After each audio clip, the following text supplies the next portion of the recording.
Hello and welcome to the Cinematologist podcast. I'm Neil Fox and I'm happy to be back with you again for another episode.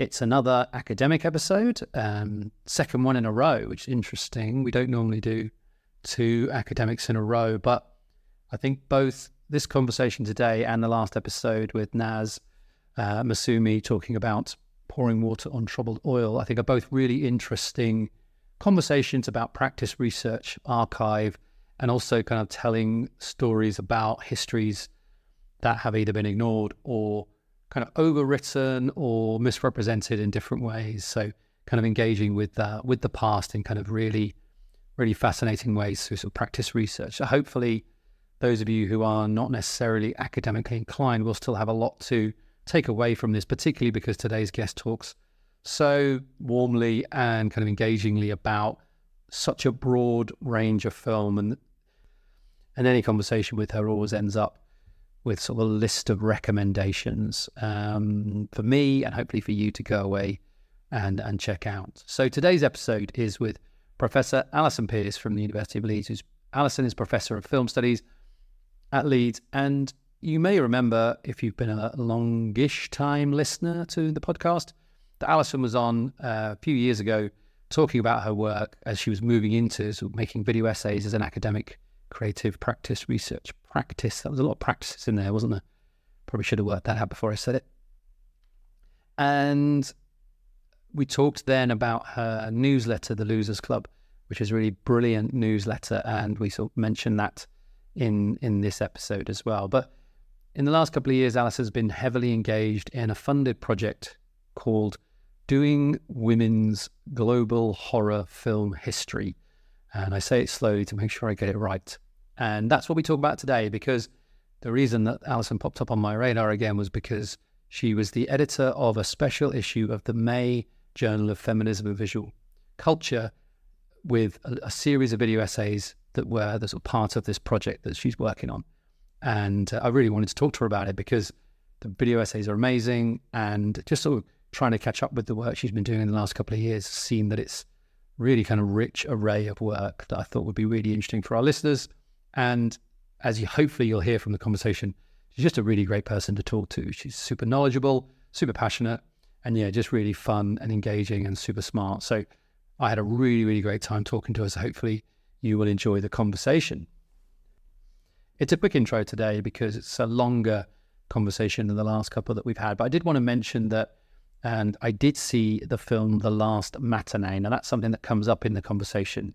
One of the video essays from the May special issue is around this Uruguayan horror film called The Last Matinee, which is a slasher movie set in a cinema in Montevideo in the 90s. And just the trailer looked amazing. The video essay is a really interesting look at the film through the lens of the production designer as one of the kind of authorial figures of the film. And just thought that looked really fun and wanted to check it out. And so I did check it out. It's available to rent pretty much everywhere, and it's a lot of fun. Some really interesting deaths, looks amazing, really kind of taps into a lot of fantastic kind of classic cult imagery from sort of films about films set in cinemas, horror cinema. There's a really kind of loving homage, pastiche in the kind of positive sense of the pastiche and parody that Linda Hutchin might talk about in terms of complicity and critique, looking at kind of, putting the film in a dialogue with sort of horror film history and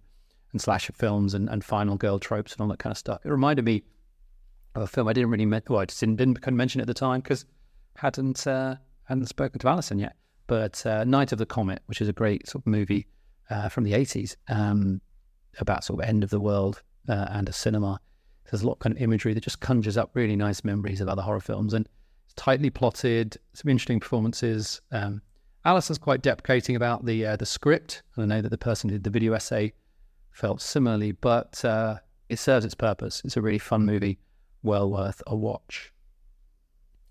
I'll put a link to that film in the show notes, and there's also a lot of links in the show notes this time because we talk about a lot of stuff. Alison's done a lot of stuff recently, and there's just so much really, really good stuff to check out, including all of the video essays on the special issue. So please do check out the show notes for a sort of a series of links if you're interested in the work that's covered in today's episode. But let's leave it there and get into the conversation, which is a really rich conversation. And I'm really, really grateful to Alison for coming back on the podcast. It was an absolute thrill to talk to her about her amazing work. And hopefully you'll get a lot out of this conversation. So this is me with Professor Alison Peirse.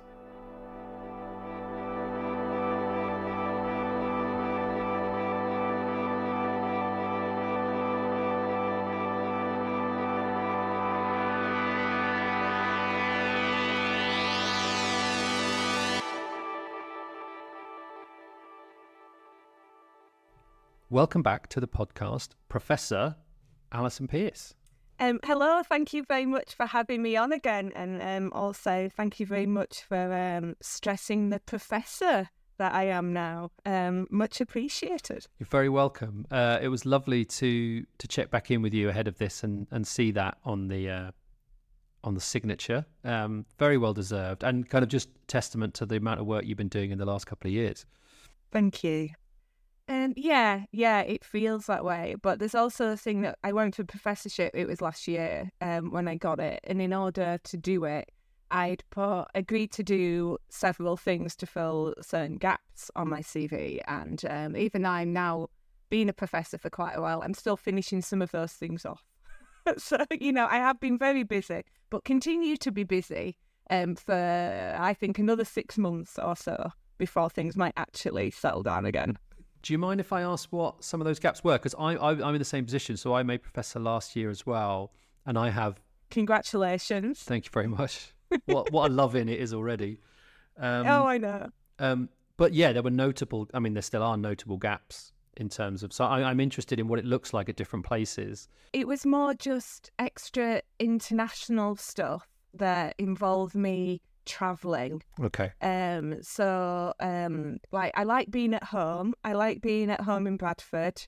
I like working in my little shed in my back garden and going inside and getting under a blanket and watching telly. And I get less inclined to travel the older I get. So it's just been stuff like going to do an international keynote in Europe. I'm going to Japan in a few months to do some work there. So it was mostly stuff like that involved me getting on planes, which I did already have some of, but you just want to make the professorship so watertight that there's no question. So it was more bolstering it to make it like a no-brainer to promote me. Yeah. So yeah, there's several trips, activities, which sound nice and it sounds like I'm whinging, but when you've been to North America 3 times in like 4 months, it just gets a bit, and it's all work. Like I went to Berlin recently for one of these things and had an amazing time working with a film festival, but I took my partner and he had a wonderful long weekend in Berlin doing like a David Bowie Berlin trilogy pilgrimage, and I spent the whole time on a train going to work or working, and I saw like absolutely nothing. So, again, part of my job, all fine, etc. But it's been mostly international things. I don't know if it was the same for you. No, just a few things that are kind of hard to do at Falmouth in terms of like examining, chairing, and supervising postgraduate stuff. So I was, which I'd like to do, but it's hard given we don't have sort of research degree awarding powers. We have a smaller pool, right. and we're bound by external regulations. So there again, those gaps are things that I'm looking to sort of fill over time. But I'm also aware that until they're filled, I don't feel safe being like, oh yeah, this is it now, because it's like, well, that it's weird that pressure's still there, despite the title. It's not a cure-all for the insecurities of academics, I don't think. Yeah. We never stop being insecure. Never. We never stop going, someone's going to find me out. It's ridiculous. Someone's going to find me out. Absolutely ridiculous. And it sounds like whinging, because obviously doing fine. But, I think that thing is like that expectation of what a role is, and its kind of specificness to a place and a place's idea of it can often just come up against the things that you just... you have to change how you do things. and that's an interesting process to hear you sort of say about, I like being at home, but but that's the real thing, isn't it? That's how you have come to experience life, and then you're being asked to change it, or expected to change it in a variety of ways. I think it's really interesting. Yeah, definitely. It's the work and life balance remains a constant, delicate and impossible negotiation, I would say. Right. On that note, let's get into it. So I wanted to start with Knit One, Stab Two. Thank you. Because, I think that kind of touches us back to the last time you were on the show. I think you were kind of working on that, and you were kind of you were really starting this kind of academic journey in video essay in a real kind of way. I wondered what that project gave you in terms of where you are now, because it feels like at the time, sort of hearing you talk about it and then seeing the success of it and just the kind of the confidence in it, it feels like a real turning point in terms of, is that fair to say? Yeah, thank you. So when I was last on with you, it was really about my first proper video essay, which was 3 Ways to Dine Well. Yeah. And it's fine, it did really well.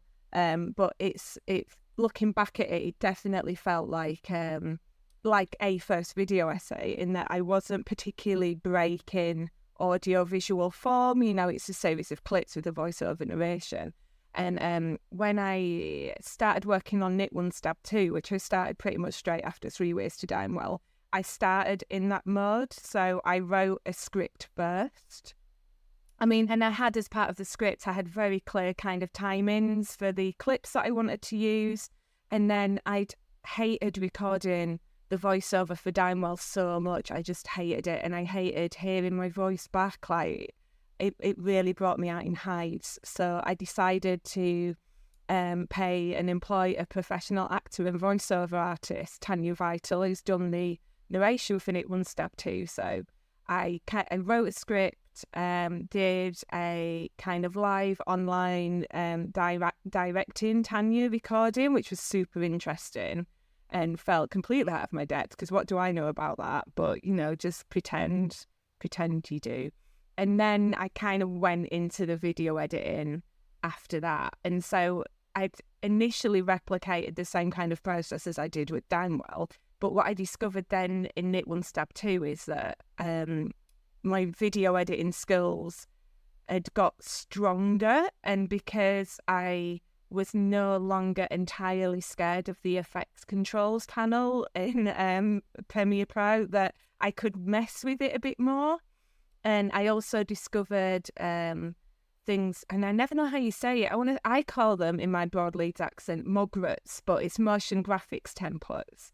And I don't know how you're supposed to actually say them. But yet you could also use mogrets to provide templates to enable you to mess with the screen. And then I started to realise I didn't have to cut this as back-to-back single clips, that I could have multiple clips on the screen at the same time in different sizes. And because I wanted to use, another ridiculous number of films, I can't remember if it was 77 films in Dine Well or Knit One, Stab Two, but there's a lot of films. And it enabled me to get many more films in. So I started to play with multiple screens and multi-screen options. I found that super interesting.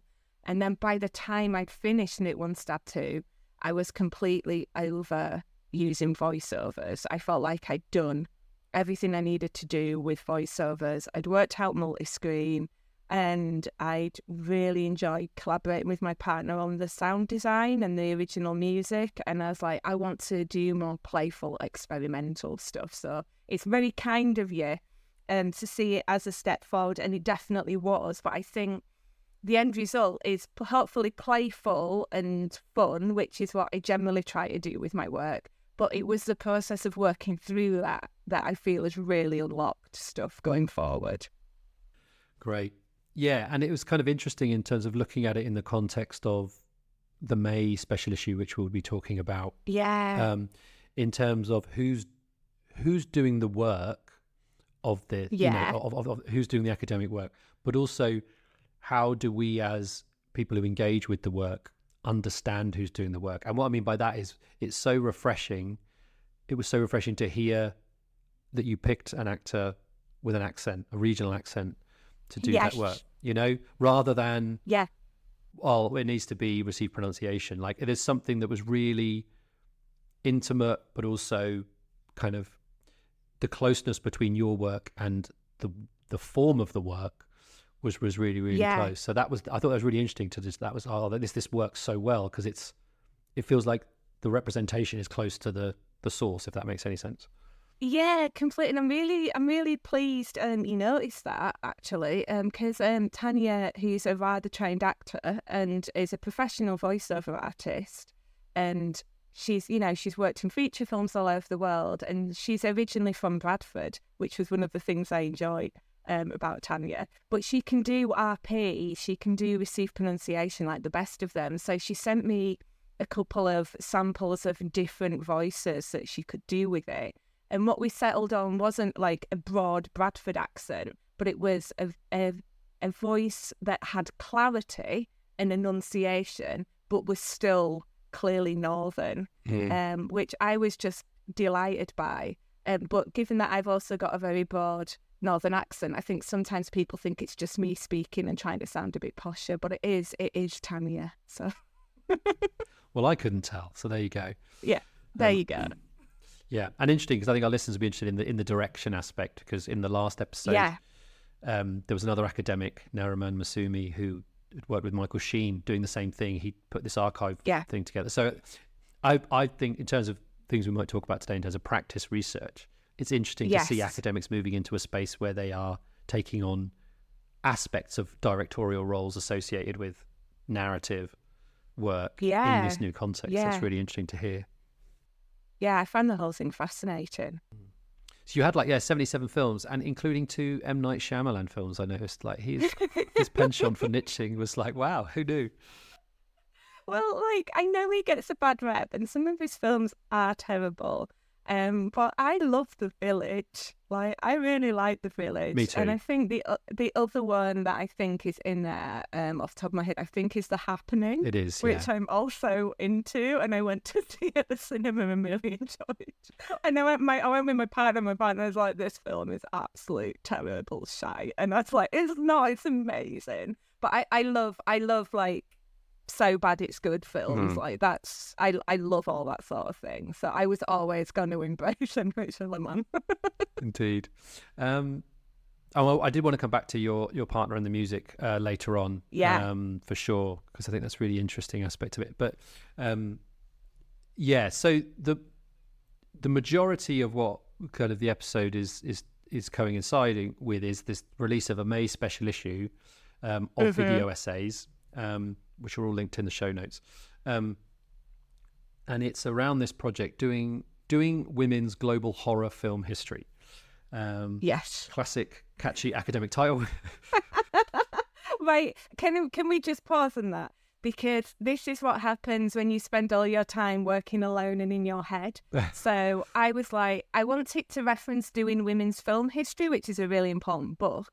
And then I was like, but I want it to be global and I want it to be horror. So I'm going to just stick that in brackets in the middle. And because I was sat thinking about it, I never actually said it out loud. And then I launched the project and I'm like, well, I have made something where the acronym is DWGHFH and DGWF.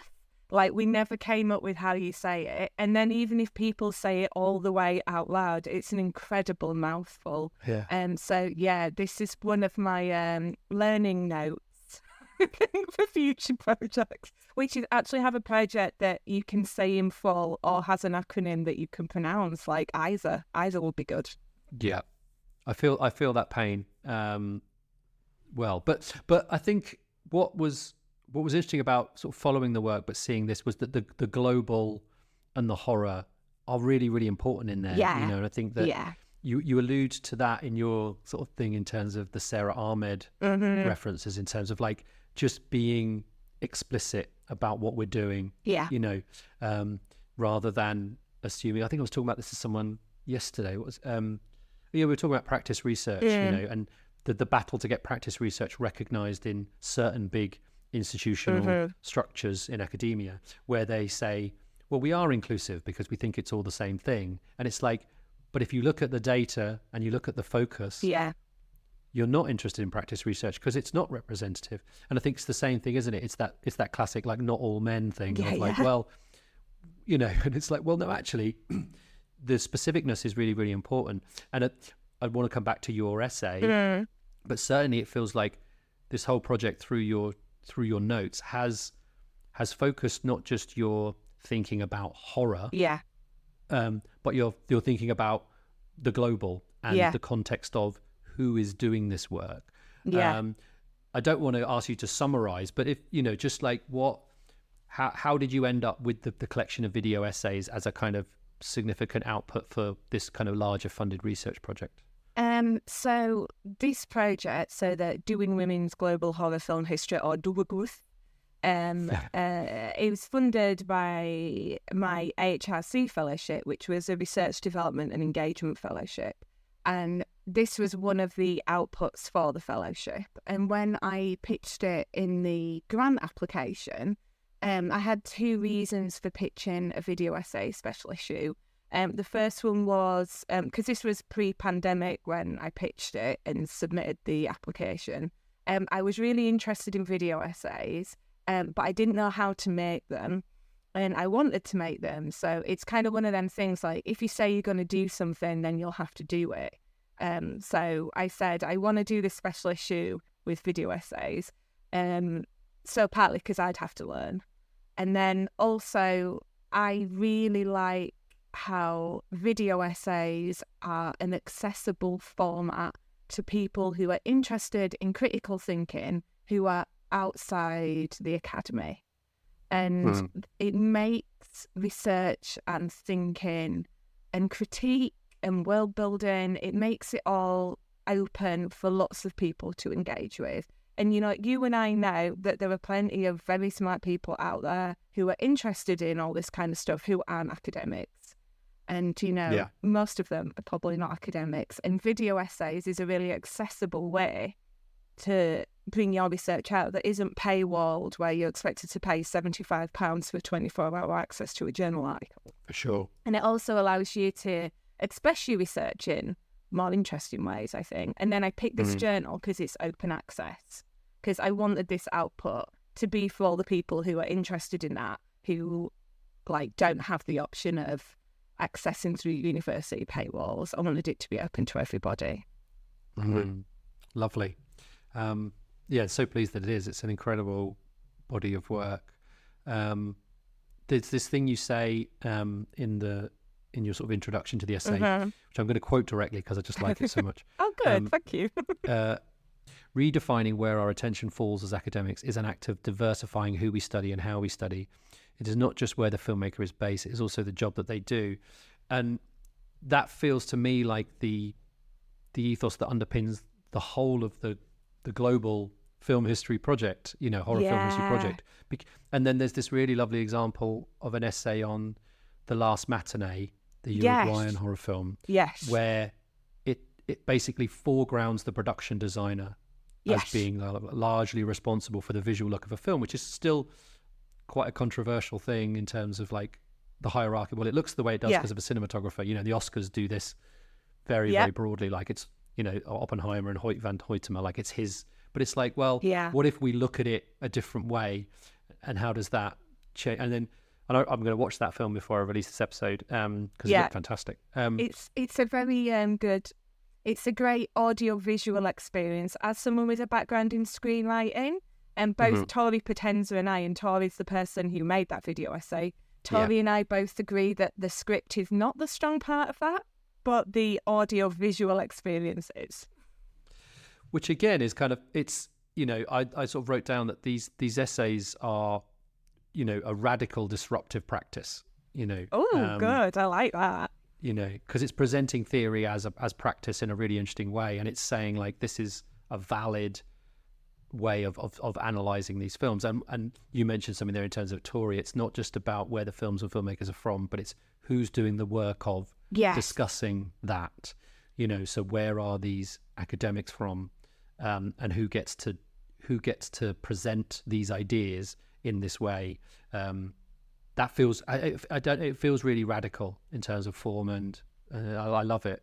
Oh, thank you. And I felt like it sounds like such a simple proposition, but it's still not done much at all in academia. And I came to it initially through my research on women filmmakers in horror film history, because, you know, traditionally in film studies, when we think about filmmaking, we do still default to the director. We do still.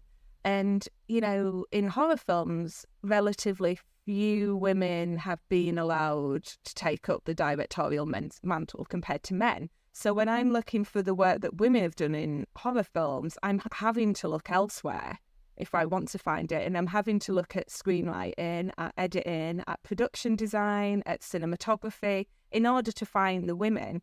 And then as I was doing more and more of that, I was just like, well, why don't we try and really make sure that this special issue has lots on costume designers, on production designers, on cinematographers? So it isn't just that these are women making these films, and it isn't just, oh, this is a film from Brazil, this is a film from Pakistan, but this is also a woman doing this who is a costume designer and in Bangladesh. You know, like there's just so many like interesting layers that you get to bring to it then. So I did a lot of work putting together the special issue in terms of trying to get people to look beyond simply the director and to think about what are the other roles that women do, and then how do we study them?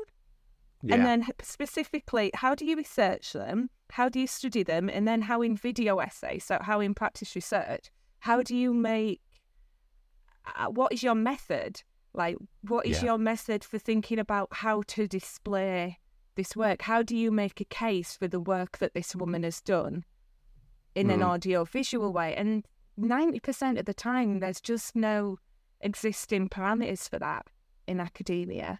The whole, every stage of this project has been invention.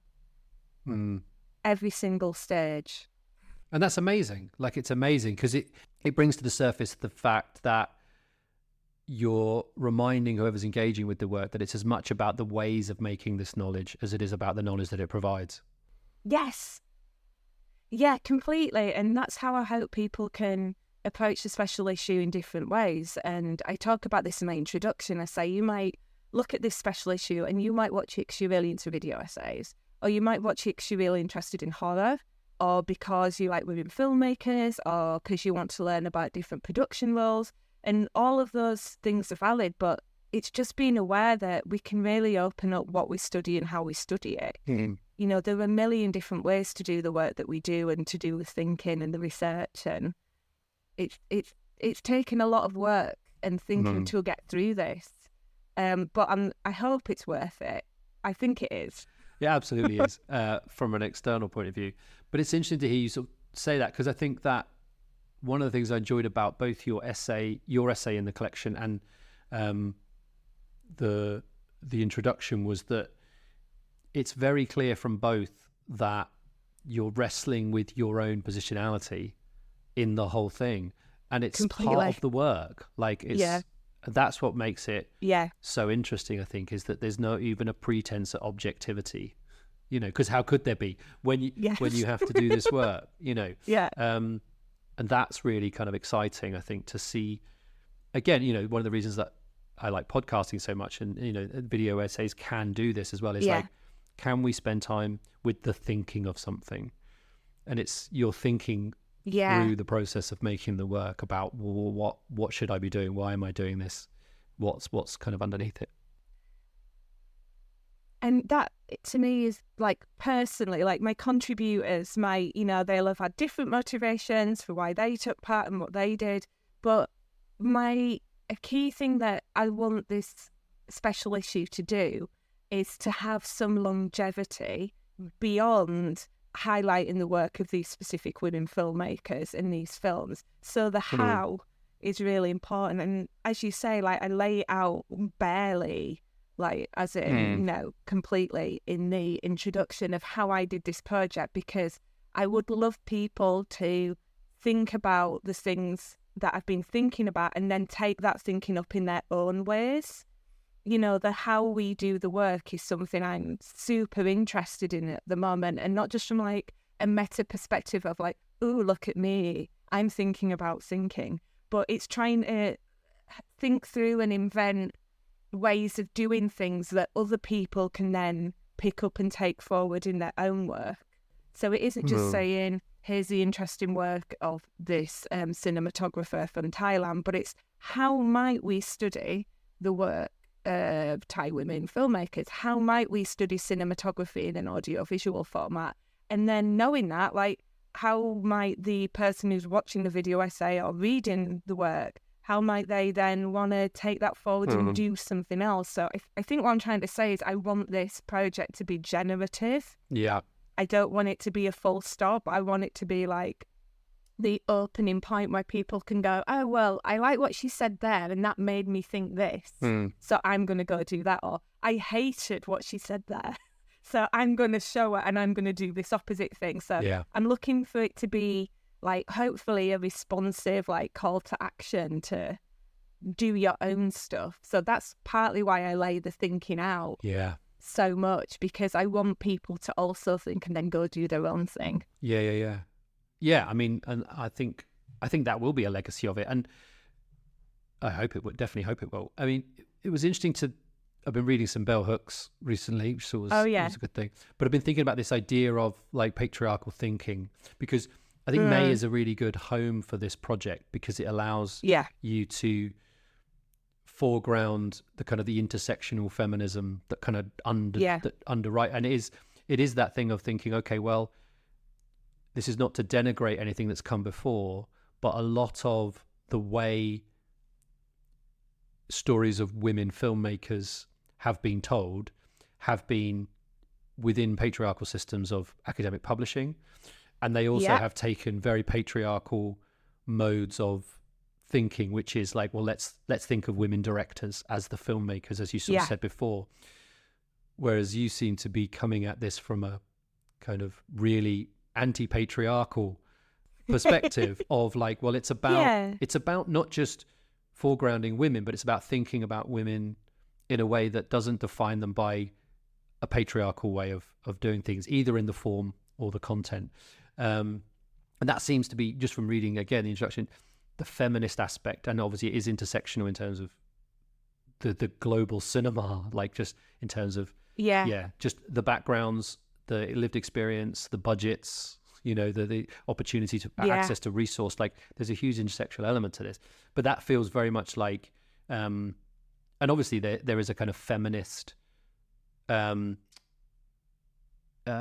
impetus to all of your work in terms of it focusing, but how has that shifted through this? Because it feels like it's kind of almost distilled into something much more specific than just the initial kind of excitement and desire to do something different, if that makes any sense. Yeah, completely. I feel like this project's feminist in lots of different ways. And to pick up what you mentioned earlier about positionality, something that I've really tried to think about in this project is, so the whole special issue, there were 30 video essays, and they're all from filmmaking industries and filmmakers from what I use the term of as global majority, which is Rosemary Campbell-Stevens. Everybody in the video essay as a filmmaker that is studied is someone who's from the global majority. So that's Rosemary Campbell-Stevens' definition to refer to people who are Black, African, Asian, Brown, Arab, or mixed heritage, are indigenous to the global south, and or have been racialised as, quote marks, ethnic minorities, and whom currently represent 85% of the world's population. So this was where I felt the gaps were in terms of writing about women and horror film. Not that some people weren't doing this work, but it was a small amount of work compared to the majority. And I wanted to work through what the women who were coming from these global majority contexts were doing. But at the same time, I was very, very, very aware that I am a white, middle-aged British woman who speaks English. So you're always trying to negotiate that. So I'm now in a position where, you know, like, I'm tenured, I'm a professor, I'm at Leeds University, which is a great university, and I'm quite stable in my career. I got a nice big grant to do this work with. So it's about, say, recognising kind of the power structures within that and what that affords me, but then thinking, right, so what can this, like, white English professor lady do that is positive and feminist without like just being a big douche about it. So I was like, how can I it's like it's like a kind of Star Wars thing, like how can I use my powers for good? And how can I raise up the voices of both the critics who worked on this project and the filmmakers? So it's like an attempt at like a double raising up in terms of increasing the skill sets and the visibilities of many of the people who contributed to this project, while at the same time changing and disrupting our expectations around who we talk about and which films we talk about when we talk about filmmakers and horror. And what was really important to me on this project as well is that not everybody who has made a video essay and written the accompanying statement is an academic. There are a large number of people in this project who come from outside academia. They are film critics, or they're independent filmmakers, or they're film festival programmers. And the majority of the academics that are in here are PhD students or early career. So again, it was trying to think about, I didn't like ban people at associate professor level and above. There are some more senior people on it. But it was about what's the most I can do with this. So as part of the project, everyone I took on, there was no expectation they had any technical expertise. There was no expectation that they had any confidence, which was crucial. You can be completely terrified by the prospect of editing. And that is absolutely, you cannot have the faintest idea how to do this, and we will teach you how. So we put together a 12-month training course that was done online for free for all the participants. So again, it's trying to think, how can we improve not only the publication record for these people, but how can we improve their skills and their networking in the community? So that was like another crucial kind of feminist aspect, really. Like making new generations, like, I hate the idea that when you get further on in your career, you become like gatekeeping daddy. And it's like, this is my field now, and only I get to do this, and you all have to defer to me. And I'm much more interested in using my powers to nurture next generations who have many interesting thoughts and ideas that are not mine. For sure. Yeah, I hear that. Absolutely. And it's interesting because what it does for me, this project is kind of, it increases academia as a kind of ideological space, not as something which is bound to geographical, historical, like infrastructural things. It's like, well, it's taking the idea of, well, what do we want to do? How do we want to think? And then not being bound by those things in terms of who gets to do it. So that's academia for me. Like, I don't see it something which is outside of criticism. It's a way of thinking and a way of engaging with a variety of different thought. Yeah. And I think me and you are on the same page there, but sadly, I also think many academics are not. So no, and that kind of we're in the smaller quartile here, I think. But you're doing the work of resistance, which is really important. And that kind of leads me to something which I think was interesting in terms of the introduction in the peer review aspect of it, or the things. Yeah. Because I was on the May board for a long time. I've published through that. And it's a great venture. And I think like many things, there's only so much it can do in and of itself, because when it's out in the world, in order to be taken seriously, in order to do the work of sharing the radical work that's within it, it also has to conform to what external people think is valid. Yeah.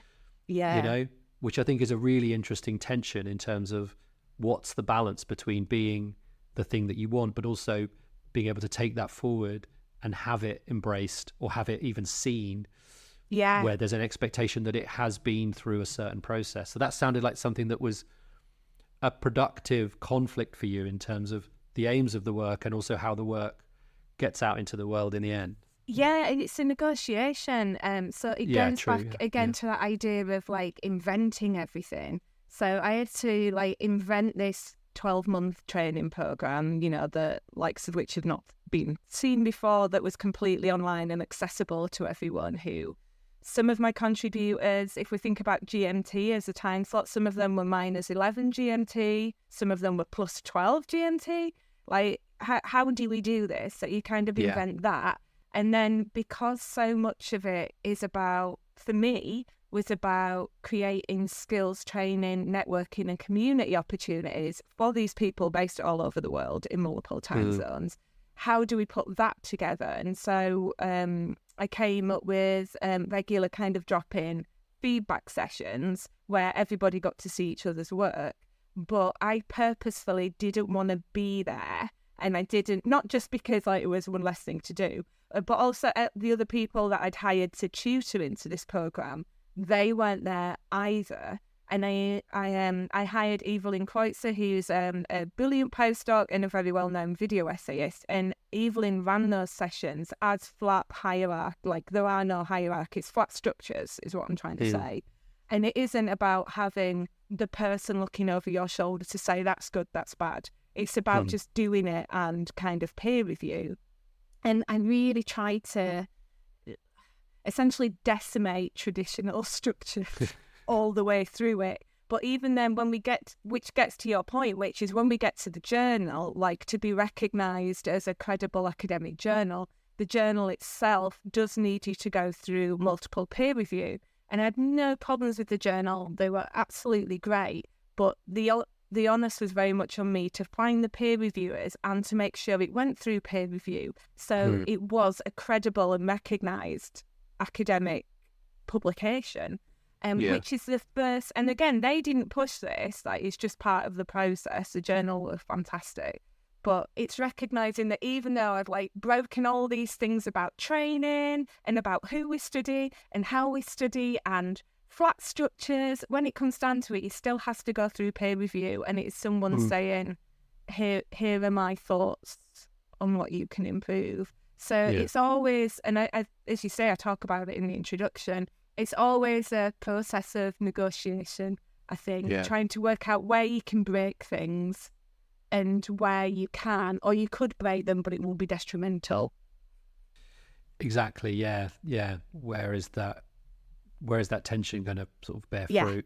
And it's interesting because it's also about not looking at things in totality and understanding, you know, like, well, if we can't do everything, then it's a failure. It's like, no, actually, we move the needle a bit, which is what I love, again, is like, that's what the work is doing. It's saying, well, let's not look at these in totality. Let's look at it in a variety of different ways so that we can start to bring forth aspects which have been neglected when thinking in totality, which, you know, this is something I talk a lot about with students in terms of, you know, if you look at even the careers of women directors, you know, if we take the narrative feature film as the total and the ultimate, then it excludes 95% of the people women directors, because they've not had access to that space, you know. So we need to rethink this stuff.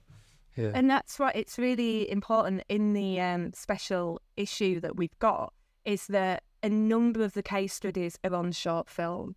That's really important. So, like, for example, Alicia Issa-Ruddin's piece is on Amanda Nell-Yu, who has since made a feature film called Tiger Stripes, which is excellent. But she's actually studying her short film, the 2017 Malaysian film, It's Easier to Raise Cattle. And there were a number of short film case studies all the way through. And there were a number of really low budget case studies as well, which was also super important to me, because I want people to know about the women who couldn't get in the main system or didn't want to get in the main system, and they were like, screw it, I'm going to do it anyway for, like, you know, 50 quid and my friend's help. You know, they're all part of our film history. So it was recognising that the commercial narrative feature film is not the be-all and end-all. No, and it's funny because, I mean, even here you say that, I'm like, I love John Cassavetes' work, but he's lauded as someone who did exactly that, you know. I'm not going to do it this way, I'm going to do it my way, and it's seen as this kind of, but when women do it, it's not seen that way. No. Which tells us everything we already know about sexism. Yes, but sad. Which brings me to the subject of your piece, which kind of sits as a bridge, I think, between the project and the outputs that you kind of share space with, which is this brilliant kind of engagement with Sara Ahmed's How Not to Repeat, which is just, any engagement with Sara Ahmed is welcome. Always. Generally. But just this idea of how not to reproduce what we inherit, which I think just is such a beautiful kind of ethos that runs through the work. So was that always going to be the focus of your work, or was that something that came out of this process of putting all of this together?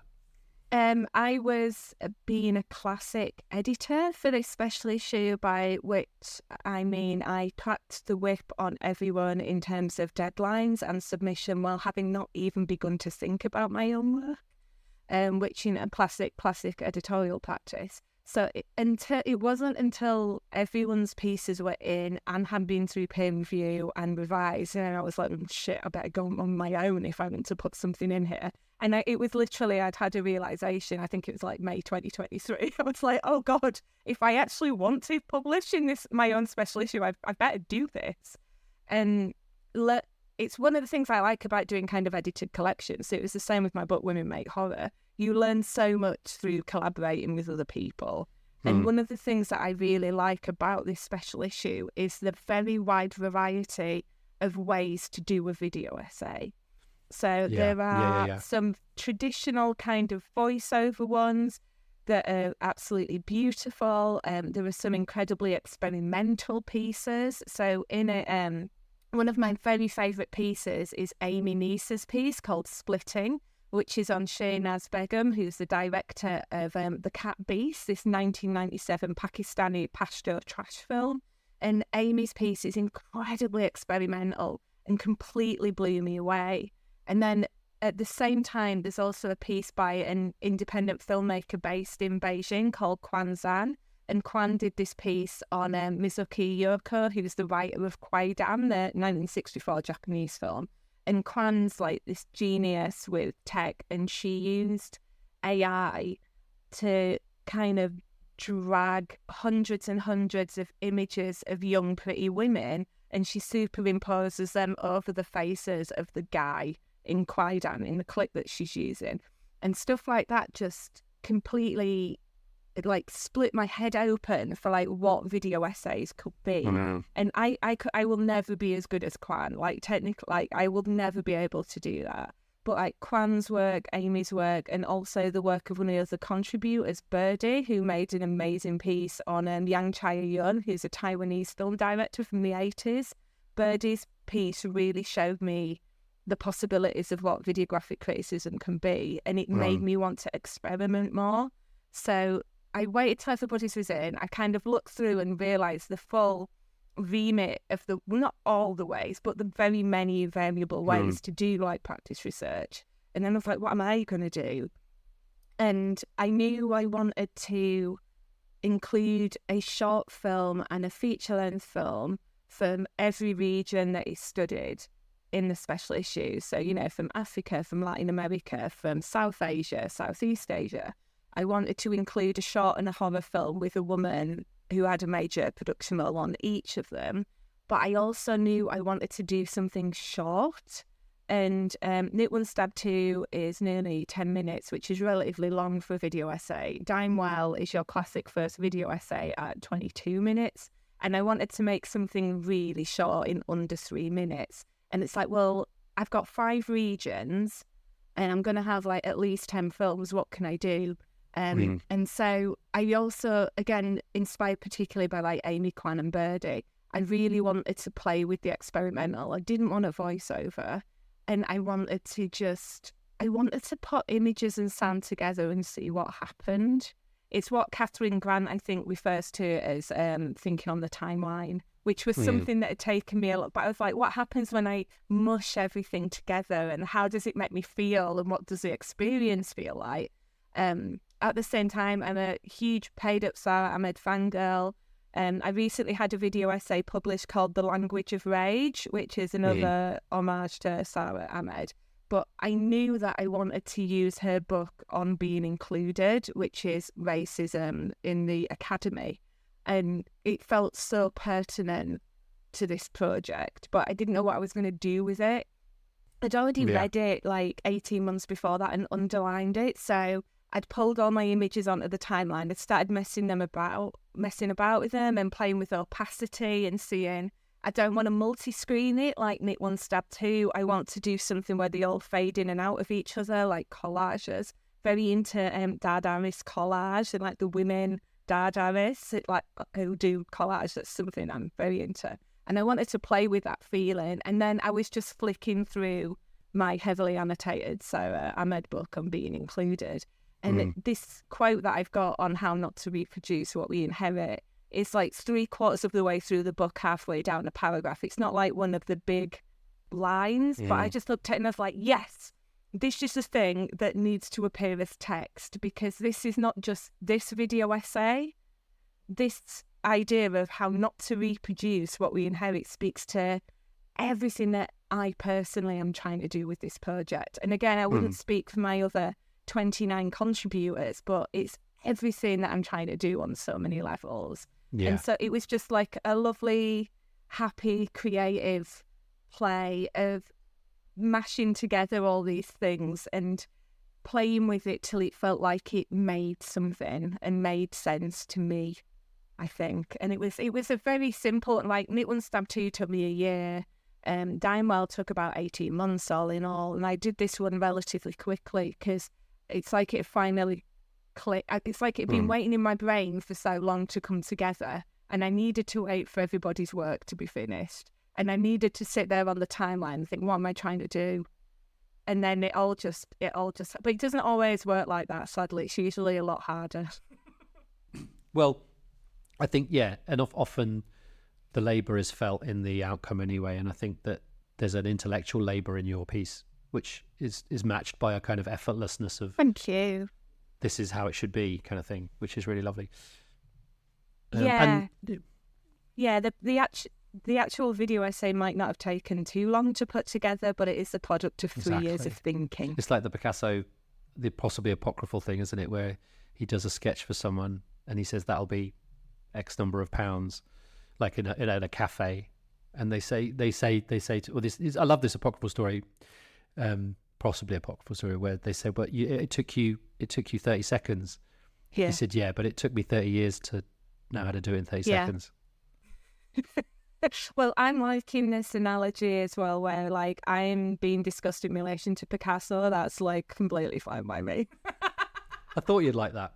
Totally appropriate. Yeah, totally on the money. That's what I think every day. You know, like I am Picasso. I can see in your background you've got loads of pictures of Picasso. Oh yeah, I'll just drop it in. Very good. Which kind of a couple of things to sort of round us off. One is the music in your film is by Heavy Leg, which is great, and I love the constant everywhere on all on your video essays. It's like, you know, buy this music on Bandcamp. Who are Heavy Leg? I think we need to know. Oh, this is so nice to talk about. Heavy Leg is my husband, who is a musician and an engineer, and his day job is engineering, but he's an extremely talented, extremely introverted, shy engineer and musician who is never happier than when alone in his studio room on our top floor, surrounded by synthesizers, creating things. And we work really well together because he likes to create in response to a brief or me saying, can you do 60 seconds of tape loops for like 2 days' time? Because I've got to make something and I've not told you about it, but the deadline's on Thursday. And he'll be like, shit. And then he'll go make some. I'll be going, no, that's not what I meant in my head at all. And then he'll so he likes having an initial impetus to work. At the same time, I like having a very talented musician on tap that nice. I can be very open and honest with. So right from Dimewell, he's done all of the original music for all of my video essays. And my favourite one is I tasked him for the Language of Rage piece. I tasked him with doing a 1980s heavy metal soundtrack. So like, it's a brilliant bassist, but you can play guitar and you can do everything. So I'd go this time, I want 90s trip hop. Or I go, I want 1980s metal. And then he does that and I go, I didn't mean that. And he's like, but you didn't tell me anything else. And so like we iteratively develop. But obviously, because we're very close, we can be quite honest with each other. And he likes having a project. I'm in trouble at the moment because I'm halfway through my next video essay, but because it's been teaching term, I've not had time to progress it. And he's like, like, seriously, you need to get on with this. I want to finish this. And I'm like, just give me time. I need to go back and do some more editing. But yeah, this is him. And he loves being part of it, but he also loves being faceless and working under a pseudonym. And we had a big launch project in Boston in September at a film festival, and I took him out with me, and my research assistant, May Santiago, who's based in Baltimore and is one of the contributors to this project. May was out there working with me at this launch event, and then Paul walked in and May stopped the event to point him out. We were like, this is heavy, like, this is him, and he's like mortified and just scuttled to the back, but it was great. I love it. Classic electronic musician. Yes. Love it. Yeah. One thing I did want to draw attention to is the Ways of Doing project, because I think great. Because again, it feels very much in line with this. We're not just focusing on different content. We're actually actively thinking about how we do the work. Do you want to just sort of share with us what the Ways of Doing project is? Yes, that would be great. So thank you for asking. Ways of Doing is like my newest ongoing project. So I was saying earlier that when I put in my grant application, I didn't know how to do video essays. And one of the things I pitched, as well as the special issue, was to go to Middlebury College in the USA and attend their sound and vision videographic boot camp, which I hadn't been offered a place on at that point, but I just put it in the grant application anyway. I was like, it'll be right, I'm sure they'll take me. And I did, and I got to go to Middlebury. And while I was at Middlebury, I was working with a group of other people who were on the boot camp learning to make video essays, and they were all brilliant, but I made particularly good friends with Lucy Fife Donaldson, Colleen Laird, and Dana McLeod. And the four of us are based all over the world. So, I'm obviously in England, Lucy's in Scotland, which is close, but Colleen's on the Pacific West Coast and Dana's in Montreal. And we've always worked together ever since Middlebury, and we've done various events and workshops, but we're very much aware at the moment of kind of pushing at the limits of what the typical kind of video essay is about and how it's done. So we want to move beyond that to think about what are feminist practices for sighting people. How can we create communities that are based on like care and respect and inclusion? And we're just trying to move forward by thinking about what does feminist thinking look like for videographic work and how can we do it? So it's like Ways of Doing is a play on ways of seeing, but it's the hands-on doing that we're interested in. Yeah. And one of the things we've got lots of stuff in the pipeline that we need funding for, which is coming. But one of the key things we're working on at the moment is something called feminist citational practices exercises. We've got more than's on our website, which is waysofdoing.com. But we've got more coming up. But what we wanted to do with this was recognise some of the people in the videographic world that we think do some of the most important work, and we want to celebrate and like advocate for their work. So we did an exercise called Found in Transition, Catherine Grant's Dissolves of Passion, which is all about the videographic scholar Catherine Grant, who is wonderful in so many ways. And we produce an exercise that anyone can do to make their own video essay based on what we see as some of the key things in Catherine Grant's work. And we followed that up with one on Barbara Zecchi and her project which we've called Disreorientating Cinematic Language, and we've produced an exercise for that. So it's not just about saying, hey, these people are out there doing amazing work. It's about saying, these people are amazing, here is their work, and if you're interested in developing your own practice, why don't you have a go at this exercise and see what it brings up? And we've had a really good response so far, and so many people have made their own video essays in response to these feminist exercises, and they're up on the Ways of Doing website. I still need to do one of them. I haven't done one of them yet. But the rest of them are all up there. And it's dead good going forward. We find it tricky in that, we work in hugely different time zones across the world. But luckily, we all like each other very much. So it's not too much of a hardship to jump on Zoom to discuss. And we've got great plans for a future project, but we need to get a nice big funding success in order to deliver it. So there is more coming, and Ways of Doing is a really fun, exciting, long-term project that will continue. Cool. Well, I'm on board. I signed up for the newsletter the other day. Oh, good. Which brings me to my last question. Where is the Losers Club? Right. So last month I went to Berlin to work with a film festival, and I got to meet Sara, who runs Zodiac Film Club, which is one of my favourite Sarah, yeah, film we know newsletters. Sarah, yeah. And Sara was like, "Where's your newsletter? Where is it? When's it coming back? I liked it so much." And I'm like, "Oh, I know." And Paul, who is Heavy Leg, keeps saying, "You really need to do that, Al. You really need to get back onto that." So I'd stopped it last year because just I was completely burned out and I had to stop.